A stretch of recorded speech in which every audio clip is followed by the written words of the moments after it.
रंगीन शेरों का जंगल, जादुई दरवाजा और उनके जंगल पर शैतान का कहर और जादुई गोल्डन गाय जंगल बचाओ। दूर पहाड़ों के बीच एक खूबसूरत और घना जंगल था, जिसके अंदर बहुत से जानवर खुशी खुशी अपना जीवन बिता रहे थे, क्योंकि उनके जंगल में कई सारे रंगीन शेर रहा करते थे। वो सभी शेर बहुत ही अच्छे थे और अपने जंगल के रक्षक थे। उनके होते हुए जंगल में कोई पंछी भी पर नहीं मार सकता था। सभी जानवर भी उन सभी रंगीन शेरों के राज से बहुत खुश थे। इसी तरह से दिन बीत रहे थे। एक दिन दोपहर का समय था। सभी जंगल के जानवर और वो रंगीन शेर अपनी अपनी गुफाओं में आराम कर रहे थे, क्योंकि गर्मी बहुत पड़ रही थी। इसीलिए कोई भी जंगल का जानवर अपनी गुफा से बाहर नहीं निकल रहा था। तभी उनके जंगल में तेज रोशनी होती है और उस रोशनी में से एक खूंखार शैतान बाहर निकल कर आता है। वह बहुत तेज दहाड़ता है।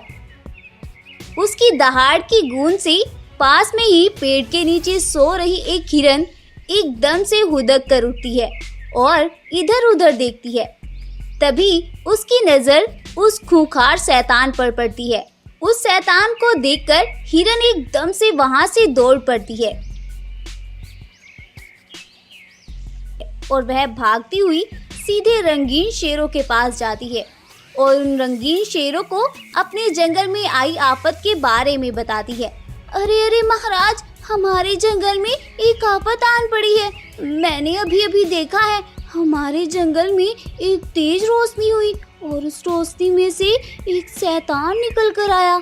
उसके पास तो बहुत सी शैतानी शक्तियाँ भी हैं महाराज। हिरन बेचारी बहुत घबराई हुई थी, लेकिन रंगीन शेर उसकी किसी भी बात पर विश्वास ही नहीं करती और उससे बोलते हैं, अरे अरे हिरन बहन, हमें तो लगता है कि तुमने कोई डरावना सपना देखा होगा, वरना भला शैतानी शक्ति कहाँ से आ सकती है हमारे जंगल में। हाँ हाँ हिरन बहन, पीला शेर सही बोल रहा है, तुम जाओ और आराम करो। नहीं नहीं शेर भाई, मैंने कोई सपना नहीं देखा। मैंने अपनी आंखों से उस शैतान को देखा है। अगर वो हमारे जंगल में रहा तो तबाही मचा देगा महाराज। अरे हिरन बहन, ऐसा कुछ नहीं होगा, तुम चिंता मत करो और जाओ आराम करो। हिरन बेचारी रंगीन शेरों को ऐसा कहते देखकर वहां से अपना सा मुंह लेकर चली जाती है। लेकिन अगली सुबह होती है और रंगीन शेरों के एक दोस्त को दूसरे जंगल में किसी काम से जाना पड़ जाता है और पीला शेर बोलता है, अरे यार नीले शेर, तुम्हें जब दूसरे जंगल जाना है तो तुम जल्दी से जाओ, टाइम से जाओ और शाम होने से पहले अपने जंगल वापस आओ। हाँ हाँ पीले शेर भाई, मैं बस निकलने ही वाला था। ऐसा बोलकर नीला शेर दूसरे जंगल की ओर निकल जाता है। जब वह रास्ते में जा रहा होता है तो वह शैतान उसके सामने आकर खड़ा हो जाता है और उससे बोलता है, अच्छा तो तुम हो इस जंगल के रंगीन शेर। चलो अब तुम्हारा किस्सा खत्म होने का टाइम आ गया और अब तो इस पूरे जंगल पर मेरा ही राज होगा। हा हा हा हा हा हा। मैं तुम सभी रंगीन शेरों को बहुत जल्द इस जंगल से खत्म कर दूंगा। ऐसा बोलकर वह शैतानी शक्तियों वाला शैतान अपनी शक्तियों को नीले शेर के ऊपर फेंकता है, लेकिन किस्मत से नीला शेर उसकी शैतानी शक्तियों से बच निकलता है और वह बिजली से भी तेज दौड़ता हुआ अपने सभी दोस्तों के पास जाता है और उनसे बोलता है, अरे भाई, वो हिरनी बिल्कुल ठीक बोल रही थी। हमारे जंगल में सच में ही एक शैतान घुस आया है और उसके पास बहुत सी शैतानी शक्तियाँ भी है। नीले शेर की ये बात सुनकर पीला शेर बोलता है, ये क्या बोल रहे हो तुम? क्या तुम सच कह रहे हो? हाँ हाँ भाई, मैं बिल्कुल सच कह रहा हूँ। वो अभी अभी अपनी शैतानी शक्तियों से मुझे मारने ही वाला था कि मैं वहाँ से बहुत तेज दौड़ पड़ा और यहाँ पर आ गया। वो आपस में ऐसे बातें कर ही रहे थे कि वह शैतान नीले शेर को ढूंढता हुआ वहाँ पर आ जाता है और उनसे बोलता है, अरे नीले शेर, वैसे तो तूने अच्छा ही किया, अपने ठिकाने का ही पता अपने आप ही बता दिया। मुझे ढूंढने में वक्त ही जाया नहीं करना पड़ा और मेरा काम भी आसान हो गया। चलो अब तुम सभी एक साथ मरने के लिए तैयार हो जाओ। ऐसा बोलकर वह शैतान उन सभी पर अपनी शक्तियों से हमला करता है और वह सभी शेर भी उसके साथ अपनी ताकत से लड़ने लगते हैं। लेकिन उसकी शक्तियों के आगे रंगीन शेरों की ताकत कोई काम नहीं कर रही थी। तभी अचानक से वहां पर एक रोशनी होने लगती है और उस रोशनी में से एक गोल्डन कलर की गाय बाहर आती है और वह गोल्डन गाय बाहर आते ही उस जालिम शैतान पर अपनी शक्तियों से हमला कर देती है और उसकी शक्तियां भी छीन लेती है और उस जालिम शैतान को वहीं पर मार डालती है। इसके बाद वो सभी रंगीन शेरों से बोलती है, अब तुम्हें घबराने की कोई जरूरत नहीं है। मुझे पता है कि तुम सभी बहुत अच्छे हो और अपने जंगल की रक्षा भी करते हो, इसीलिए मैं तुम्हें बचाने के लिए आ गई। अब जब भी तुम्हें मेरी कोई भी जरूरत पड़ी तो तुम एक बार अपने मन में मेरा ध्यान करना, मैं तुरंत ही तुम्हारी सहायता करने के लिए तुम्हारे सामने प्रकट हो जाऊंगी। ऐसा बोलकर वो सोने की दिखने वाली गाय वहां से गायब हो जाती है और वो सभी रंगीन शेर फिर से उस जंगल में खुशी खुशी रहने लगते हैं। स्टोरी पसंद आई हो तो इस वीडियो को लाइक, शेयर एंड चैनल को सब्सक्राइब करना बिल्कुल ना भूलें। Thank you. जंगल का राजा सिम्बा शेर बहुत ही अच्छा था और उसके 2 बेटे थे। बड़े बेटे का नाम गब्बर शेर और छोटे बेटे का नाम गबरू था। सिम्बा शेर के दोनों ही बेटे गबरू जवान थे। उसके दोनों ही बेटे बहुत ही लालची और नाकरवा थे और वो पूरा दिन गुफा में ही पड़े रहते और जो उनके पिता भोजन लाते उसे भी खा लेते। उन दोनों को अपने बाप की बिल्कुल भी परवाह नहीं थी। सिम्बा शेर बेचारा बूढ़ा अकेला ही जंगल से भोजन लाता और उन दोनों को भी खिलाता।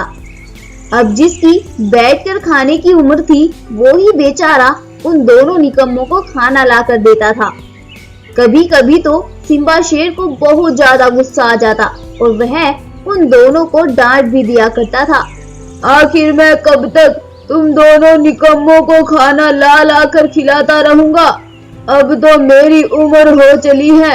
इस उम्र में तुम तो मुझे क्या ला कर देते और मेरा लाया हुआ भी ढसेड़ लेते हो। अरे बाबा, क्यों अपना खून जलाते हो? खाना ही तो है, थोड़ा थोड़ा करके खा लेते हैं। लेकिन तुम नहीं निकलोगे घर से, ना बिल्कुल भी नहीं। उसी जंगल में एक शेरनी भी रहती थी। उसका भी एक बेटा था जो कि सिम्बा शेर के बेटों का दोस्त था। उसका नाम था शार्दुल। शार्दुल एक बहुत ही अच्छा बच्चा था। वह अपनी माँ की बहुत ही ज्यादा खिदमत करता था और साथ ही सिम्बा शेर की भी। वह हमेशा ही गब्बर शेर और गबरू को समझाता रहता कि वो अपने बाबा की हमेशा इज्जत किया करें। अरे भाई, तुम दोनों अपने बाबा के साथ ऐसा क्यों करते हो? अपने बाबा की इज्जत किया करो, क्या पता उनकी खिदमत करने से तुम्हें क्या मिल जाए। अरे यार, तुम हमें हमेशा ये लेक्चर मत दिया करो। तुम फिरते हो ना अपनी माँ के आगे पीछे माँ माँ करते हुए। चलो भाई, मुझे क्या, तुम्हारे बाबा हैं, तुम जानो। और फिर शार्दुल अपनी गुफा में वापस आ जाता है और वो दोनों भी अपनी गुफा में वापस आते हैं।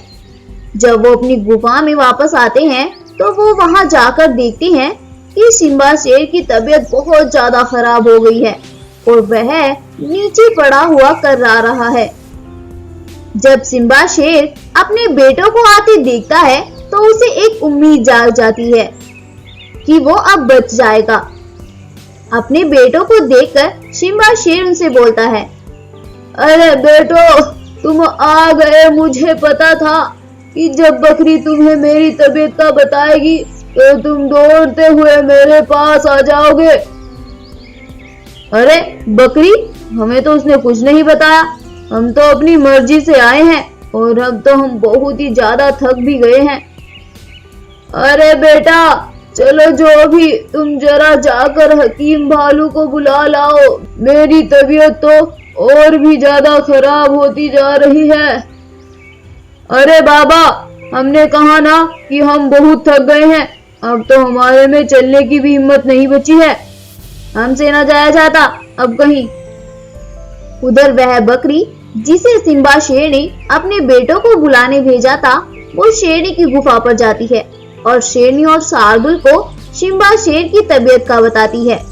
शार्दुल और शेरनी सिम्बा शेर की तबीयत का सुनकर तुरंत ही उसकी गुफा की ओर निकल पड़ते हैं और रास्ते से अपने साथ भालू हकीम को भी ले लेते हैं।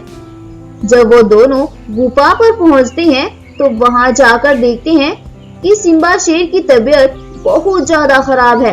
तभी भालू हकीम शार्दुल से बोलता है, बेटा अब मैं कुछ नहीं कर सकता हूँ, इन्हें एक जड़ी की जरूरत है जो कि तुम्हें काली पहाड़ी के पास ही मिल सकती है।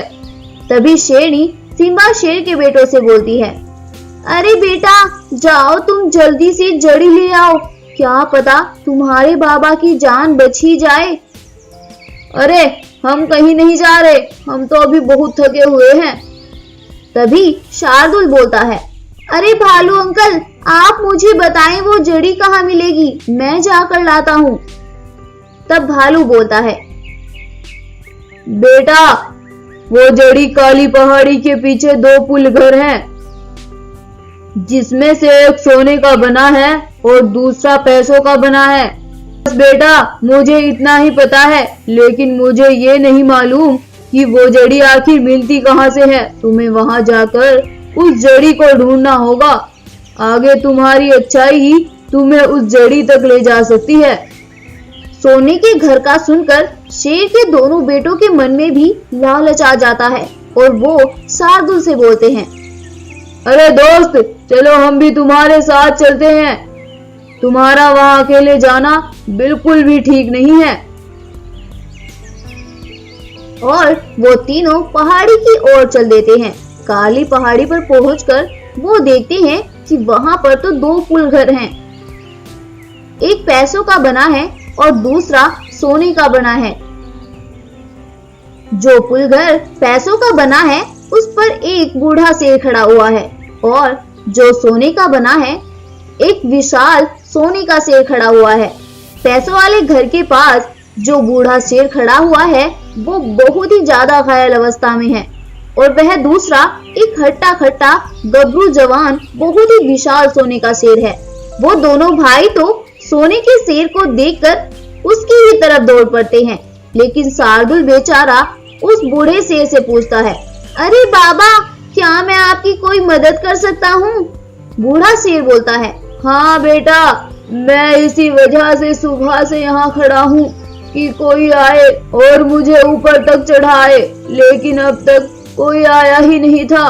बेटा क्या तुम मेरी मदद करोगे और मुझे ऊपर घर में ले जाओगे?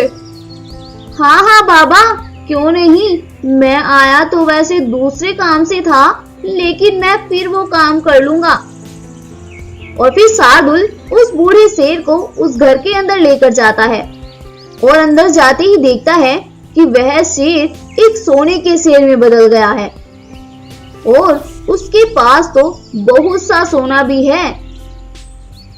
उधर वह सोने का शेर उनको अंदर ले जाकर एक ज़ॉम्बी शेर में बदल जाता है और बड़ा ही खूंखार बन जाता है और उन दोनों को एक पिंजरे में कैद कर लेता है। शार्दुल शेर उस बूढ़े शेर से बोलता है, अरे बाबा हमारे जंगल के राजा बहुत ही ज्यादा मुसीबत में हैं और उन्हें एक जड़ी की जरूरत है जो कि इस काली पहाड़ी के पास ही मिल सकती है। अच्छा ये बात है बेटा, तुम घबराओ नहीं, वो जड़ी मैं ही तुम्हें दूंगा। और फिर वह बूढ़ा शेर शार्दुल को वो जड़ी दे देता है।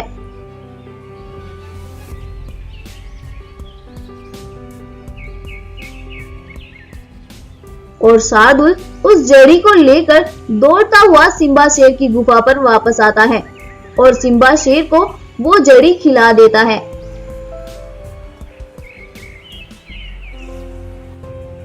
उस जड़ी को खाने के बाद सिम्बा शेर बिल्कुल तंदुरुस्त हो जाता है और फिर वो शार्दुल से अपने बेटों के बारे में पूछता है। तब शार्दुल उन्हें सब कुछ बताता है। शार्दुल के ऐसा कहने पर भालू हकीम सब कुछ समझ गया था और वह शेर को बताता है। शेर राजा, उनके मन में लालच था, इसीलिए उन शेरों ने उन्हें कैद कर लिया होगा और शार्दुल बेटा अपनी परीक्षा में सफल हो गया होगा, इसीलिए उन्होंने उसे वो जड़ी दे दी। अपने बेटों के कैद होने की खबर सुनकर सिम्बा शेर बहुत परेशान हो जाता है और वह शार्दुल को अपने साथ लेकर उस पुल घर के पास जाता है और वहां जाकर सिम्बा शेर उन दोनों शेरों से माफी मांगता है और अपने बेटों को छोड़ने की बात करता है। शेर भाइयों, मेरा इस दुनिया में इन दोनों के अलावा कोई नहीं है, प्लीज इन दोनों को छोड़ दो। शेर के ऐसा कहने पर वो उन्हें छोड़ देते हैं और वो चारों वापस जंगल आ जाते हैं। गुफा में आने के बाद शेर के दोनों बेटे अपने बाबा से माफी मांगते हैं और शेर भी उन्हें माफ कर देता है और अब से वो सब मिलकर खुशी खुशी जंगल में रहने लगते हैं और वो दोनों भाई भी अपने बाबा की खूब खिदमत करते हैं। तो दोस्तों, क्या सीखा आपने इस कहानी से कि मुसीबत के टाइम हमेशा हमारे माँ बाबा ही काम आते हैं, इसीलिए उनकी खिदमत करो और हमेशा ही अपने माँ बाबा की बहुत ज्यादा इज्जत करो। हमारी आज की स्टोरी अच्छी लगी है तो वीडियो को लाइक करें, शेयर करें और साथ ही चैनल को सब्सक्राइब करना बिल्कुल ना भूलें। जल्दी मिलते हैं एक और नई वीडियो के साथ, तब तक के लिए good bye and take care. Thank you.